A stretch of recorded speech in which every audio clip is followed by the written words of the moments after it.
Ruth Whitman clutched her small bundle of possessions as the wagon disappeared down the mountain trail, leaving her standing alone in front of a sturdy log cabin. At 24, she had endured years of being called simple and useless by her own family, who had finally decided she was too much of a burden to keep. When the arrangement had been made for her to come to the mountains as a wife to a man she'd never met, her father had made it clear this was her last chance at any kind of life. The cabin door opened, and a tall, broad-shouldered man emerged. Ezra Thompson was perhaps 35, with kind brown eyes and graying brown hair that suggested years of mountain living. He wore simple work clothes and moved with the careful deliberation of someone accustomed to solitude. "Miss Ruth," he said gently, removing his hat. "I'm Ezra Thompson. Welcome to your new home." Ruth had been bracing herself for disappointment or worse, but something in Ezra's voice made her look up with cautious hope. There was no judgment in his expression, only patience and what might have been compassion. "Mr. Thompson," she said quietly, "I should tell you straight away that my family considers me slow. I'm not clever like my sisters, and I can't read or write very well. If you want to send me back, I'll understand." Ezra studied her face, seeing not the simple woman her family had described, but someone who had clearly been made to feel worthless for far too long. "Ruth, why don't we go inside and have some coffee? Then you can tell me about yourself, and I'll tell you about life up here." The cabin's interior was surprisingly warm and comfortable. The furniture was handmade but well crafted, and everything was clean and orderly. Ezra moved around the kitchen with practiced efficiency, preparing coffee and setting out freshly baked bread. "Ruth," Ezra said as they sat at his simple wooden table, "what do you enjoy doing? What makes you feel capable and useful?" Ruth was surprised by the question. No one had ever asked her about her preferences or abilities. "I like taking care of things," she said hesitantly. "Animals, gardens, cooking. I'm good with my hands for mending and such. But my family says those aren't important skills for a proper lady." "Up here in the mountains," Ezra said warmly, "those are exactly the skills that matter most.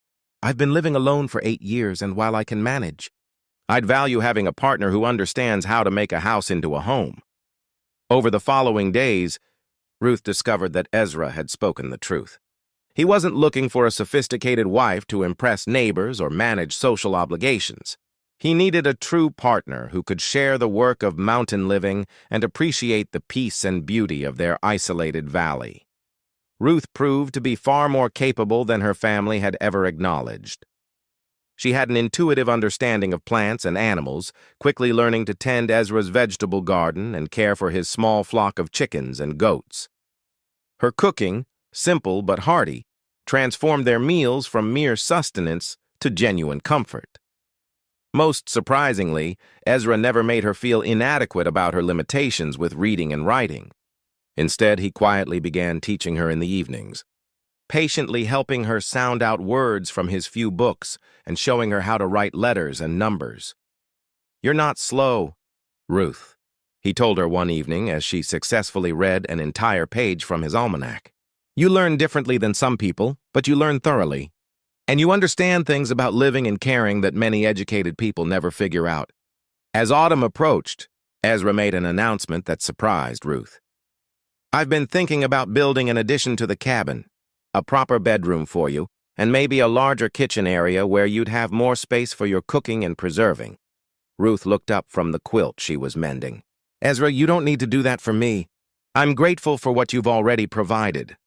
"Ruth," Ezra said seriously, "this isn't charity. You've become my partner in every sense of the word. You've made this place a real home, and I want you to feel like it truly belongs to you too."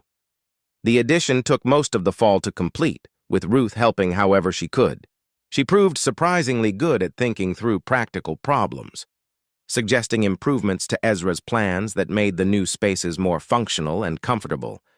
When the work was finished, Ezra stood with Ruth on their small front porch, looking out over the valley that had become their shared domain. "Ruth," he said quietly, "when your family described you in their letters, they made you sound like a burden, someone who needed to be taken care of. But you've never been a burden to me. You've been a blessing." Ruth felt tears gather in her eyes. "Ezra, my whole life, People told me I wasn't smart enough, wasn't useful enough, wasn't good enough for anything important. But here with you, I feel like I matter. You do matter, Ezra said firmly. Not because of what you can or can't do, but because of who you are. You're kind, you're gentle, you work hard, and you care about things deeply. Those qualities are far more valuable than anything they teach in fancy schools. As winter settled over their mountain valley, Ruth realized that her family's rejection had led her to exactly where she belonged.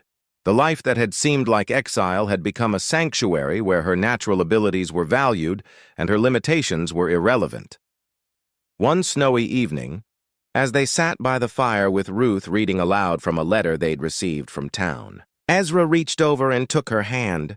"Ruth," he said softly, "I want you to know that what started as an arrangement has become something much more for me.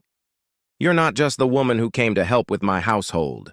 You're my wife in every way that matters, and I love you." Ruth looked at Ezra through happy tears. "I love you too, Ezra. My family thought they were getting rid of someone useless, but you've shown me I was never useless. I was just in the wrong place." "You're in the right place now," Ezra said, squeezing her hand gently. "And you always will be, as long as you want to stay." As the snow fell softly outside their warm cabin, Ruth understood that sometimes the most profound blessings come disguised as hardships. Her family's rejection had brought her to a man who saw her true worth, a place where her natural gifts were treasured, and a love that was built on acceptance and appreciation rather than expectations and judgments. The mountains had given her more than just a home. They had given her the chance to discover who she really was when she was valued for her authentic self rather than measured against someone else's narrow definition of worth. In the morning, Ruth would wake up in her own bedroom, in her own home, next to a man who called her wife with genuine love and respect.